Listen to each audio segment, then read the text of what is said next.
Welcome, welcome, welcome. Welcome to Sharon's Travel Thursdays. Do you like the ring of that? Because I absolutely love it. So here's the tea, right? Most Thursdays, I'll drop a location of where I am.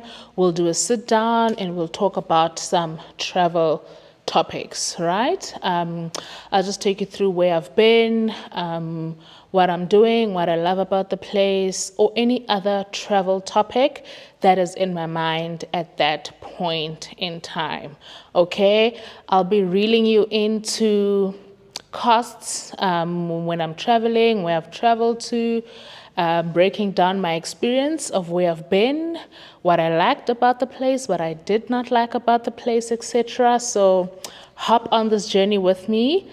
I think you're going to love it. I think you're going to love it. I think you're going to enjoy it.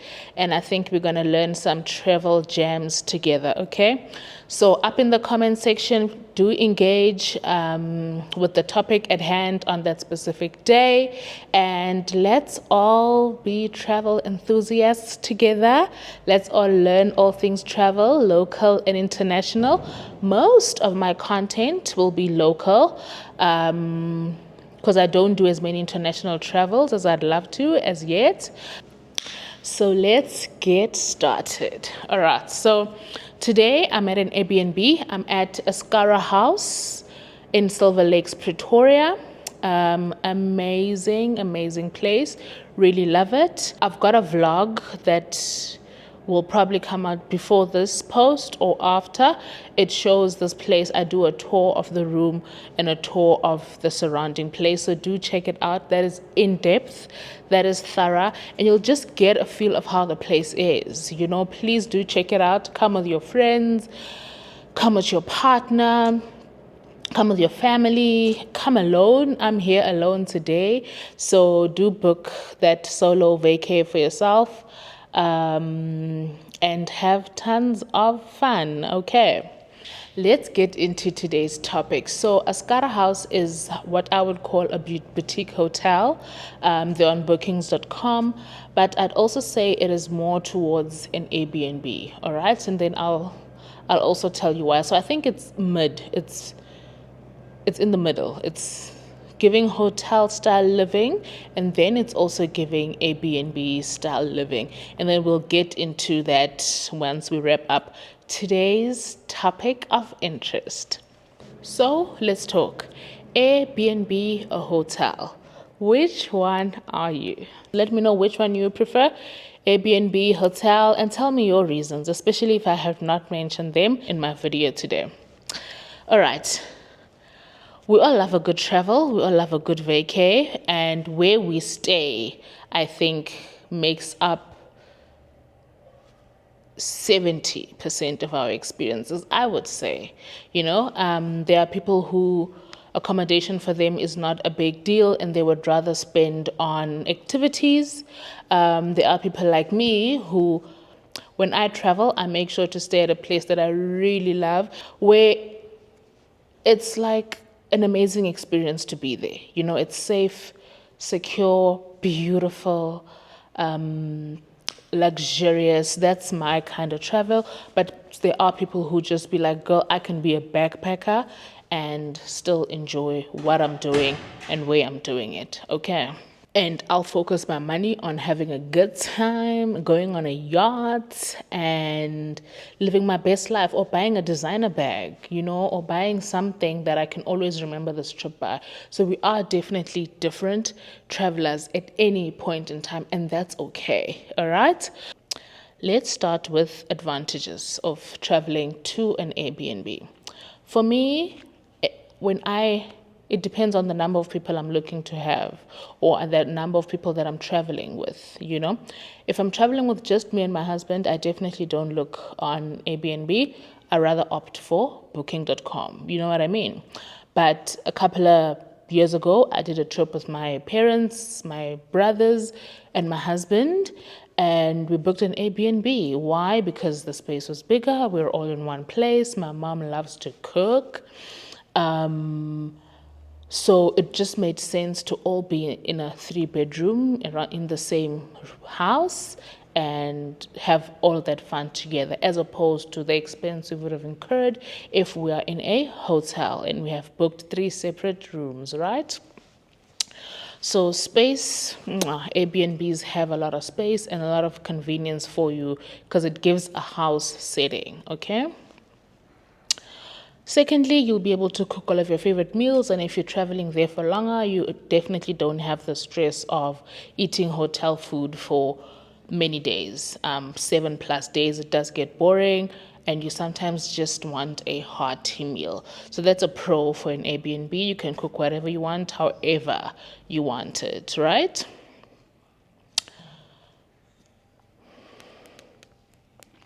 I'd say another advantage is you really have all of the space to yourself in most times, depending on the Airbnb. Some Airbnbs, different rooms, and then you guys share a kitchen.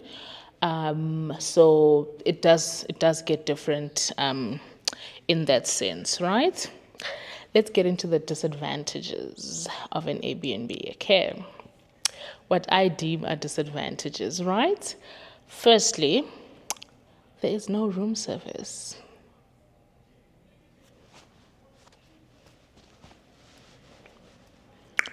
When I am on holiday, I really want to make sure that I live soft.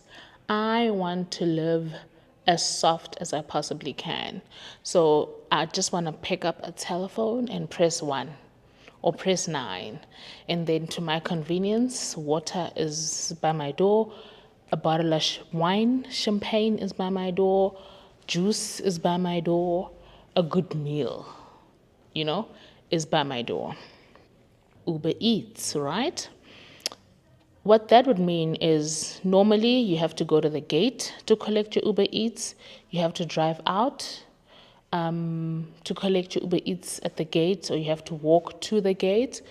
Sometimes if there's no Uber Eats in the location, you literally have to drive out to go to the shops. If it works best for you, then all you're doing is walking out to the gate, which is, I guess, a lot more convenient than actually driving out to the restaurant. Agree? Another thing that I would call a disadvantage is typically that Airbnbs do tend to get a bit more expensive, but that's not all of them, because certain times you're paying admin fees, like you're paying additional fees like a service fee, cleaning charge, taxes, etc. So you'll find that if you are going to pay 3 grand a night, when you include all of the taxes, you end up even paying about 4.5, 4 grand, etc. But the costs that you'll find at the end when you're about to check out and pay are quite costly. Okay. Those are the advantages and disadvantages, top of my head, that I've made note of. Okay, so advantages. Now let's talk advantages of staying at a hotel. It's really going to be what I've mentioned, but firstly, room service. Click of a button, lying on your bed, you just make a call.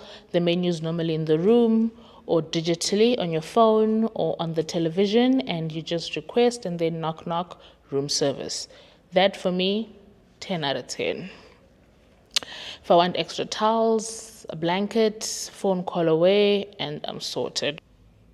Another advantage is that some hotels have shuttle services to get you to nearby amenities as well as nearby travel attractions. So you'd find that if you're within a certain kilometer radius, there's a shuttle that will take you at certain times to the beach, to the mall, or to any nearby travel attraction that is not too far from where you're traveling to and where you're staying. So not too far from the hotel.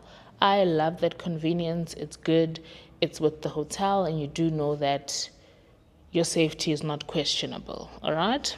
Secondly, you definitely have the luxury of checking out and still occupying the premises until you are ready to leave.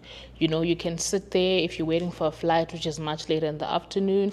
You often are allowed at hotels to sit and enjoy the premises. Even after you've checked out, you will find that you'll have to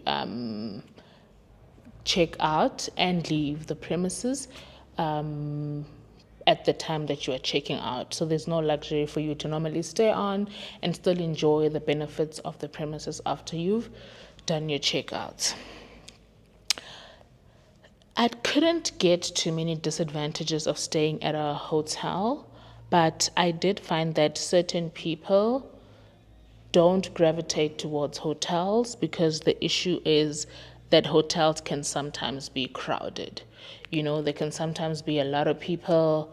They get overwhelmed if they go to breakfast and it's like 50 plus people, 20 plus people. But definitely not the case for me. But that's a disadvantage, I would say, that I could say I've found from people in conversations when it comes to hotels. Some people do have social anxiety, so it does get a bit overwhelming if they need to be in one space with so many people. So different strokes for different folks, really. Those are my pointers, and that's what I think. I'll always be a hotel girly, love a good hotel, stay top 2 and not 2.